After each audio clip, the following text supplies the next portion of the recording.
혹시 이런 생각 해보셨나요? 우리가 사는 집의 가치가 건물이 아니라 그 안을 채우는 기술로 결정되는 시대. 지금 우리는 바로 그런 시대를 살고 있습니다. 물리적인 자산, 그러니까 벽돌이나 시멘트보다 그 건물을 움직이는 기술이 훨씬 더 중요해지는 부동산 가치 평가의 거대한 패러다임 전환이 일어나고 있거든요. 자, 오늘 이야기는 이 질문으로 한번 시작해보죠. 만약 여러분이 사는 집의 가치가 평수나 입지가 아니라 어떤 소프트웨어가 깔려있느냐에 따라 결정된다면 어떨까요?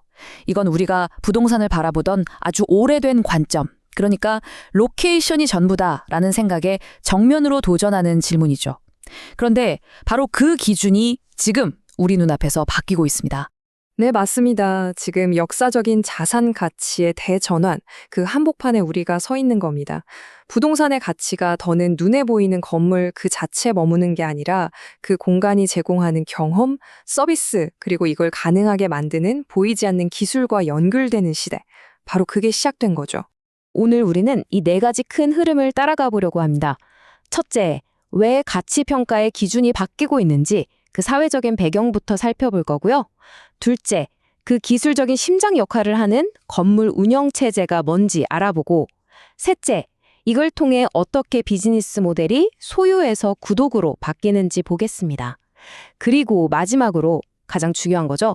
그래서 진짜 스마트 머니는 어디로 흘러가고 있는지 그 돈의 흐름을 추적해 보겠습니다. 자, 첫 번째 파트입니다. 이런 변화가 그냥 어느 날 갑자기 기술이 발전해서 짠 하고 나타난 게 아니에요.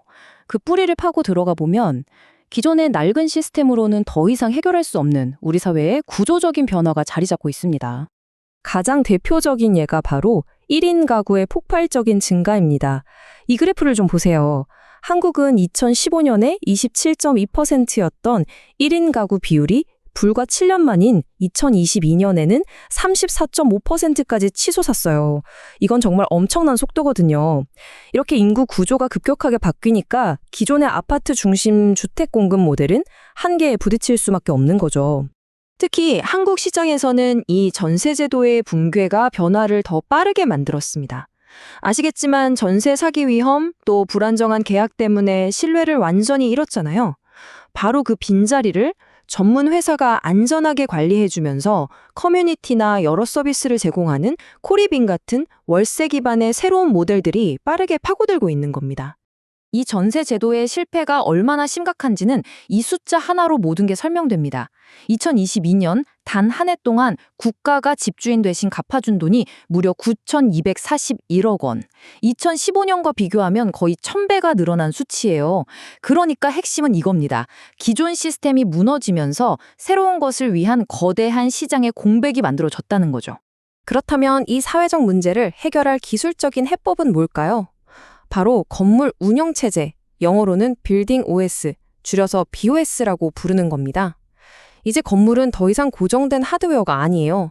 계속해서 기능이 추가되고 업데이트되는 하나의 거대한 소프트웨어 플랫폼으로 재정이 되고 있습니다. 건물 운영 체제라는 게 뭐냐면 쉽게 말해서 건물의 두뇌 같은 겁니다. 냉난방, 조명, 보안, 에너지 같은 모든 핵심 기능들을 하나로 묶어서 통합 관리하는 중앙 플랫폼이죠. 우리가 쓰는 스마트폰에 iOS나 안드로이드가 있는 것처럼 이제 건물에도 그 건물만의 OS가 탑재되는 시대가 온 겁니다. 이걸 통해서 효율은 극대화하고 또 계속 새로운 서비스를 앱 깔듯이 추가할 수 있게 되는 거죠. 그리고 이건 그냥 막연한 상상이 아닙니다. 실제 시장의 성장세를 보면 이게 얼마나 거대한 흐름인지 알 수 있죠. 건물 OS 시장, 그중에서도 특히 소프트웨어와 서비스 부문은 2031년까지 810억 달러 이상, 그러니까 우리 돈으로 100조 원이 넘는 시장으로 폭발적인 성장이 예상됩니다. 돈의 흐름이 이미 이쪽으로 방향을 튼 거예요. 여기서 투자자 관점에서 보면 정말 흥미로운 지점이 나옵니다. 바로 구형 부동산의 리스크죠. 업데이트가 안 되는 멍청한 건물을 소유하고 있다는 건 이제는 앱도 설치 못하는 옛날 피처폰을 들고 있는 거랑 똑같아지는 겁니다. 보안은 취약해지고 운영비는 계속 오르고 새로운 서비스는 도입할 수 없으니 경쟁력을 잃고 결국 자산 가치는 빠르게 떨어질 수밖에 없는 구조죠. 자, 이런 기술적인 혁신은 부동산 비즈니스의 판 자체를 바꾸고 있습니다. 완전히 새로운 경제 모델을 만들어냈는데 그게 바로 서비스로서의 주택, HAAS, 하우징 애저 서비스입니다. 이 흐름을 한번 보세요. 예전에는 건물을 지어서 한번 팔면 그걸로 끝이었잖아요. 그게 자산 판매 모델입니다. 하지만 이제는 주거와 관련된 여러 서비스를 계속 제공하면서 매달 구독료를 받는 것처럼 꾸준한 수익을 만들어내는 서비스 구독 모델로 진화하고 있는 겁니다. 투자자 입장에서 보면 이건 일회성 매출이 아니라 훨씬 안정적이고 예측 가능한 현금 흐름으로 바뀌는 거니까 정말 매력적인 모델이죠. 그리고 이 HAAS 모델은 이미 우리 현실에 깊숙이 들어와 있습니다. 한국 시장만 봐도 그래요.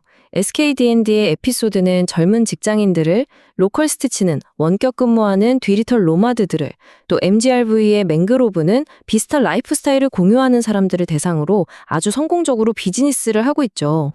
이 문장이 이 모든 변화를 정말 완벽하게 요약해 주는 것 같습니다.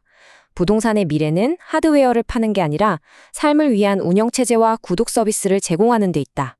이제 부동산 개발은 건설업이라기보다 끊임없이 업데이트하고 관리해야 하는 소프트웨어 산업에 훨씬 더 가까워지고 있는 겁니다.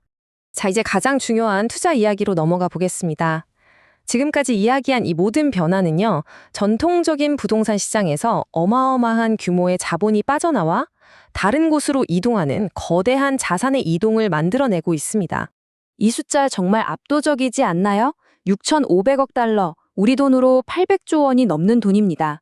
이게 뭐냐면 2026년 단 한 해 동안 빅테크 기업들이 AI 시대를 뒷받침하기 위한 물리적 인프라, 그러니까 데이터 센터나 에너지망 같은 곳에 쏟아부을 것으로 예상되는 돈이에요. 이게 바로 디지털 시대의 새로운 부동산인 셈이죠. 왜 돈이 이쪽으로 몰릴까요? 이유는 명확합니다. 전통적인 부동산은 이제 성장이 더디고 유지보수 비용도 많이 들죠.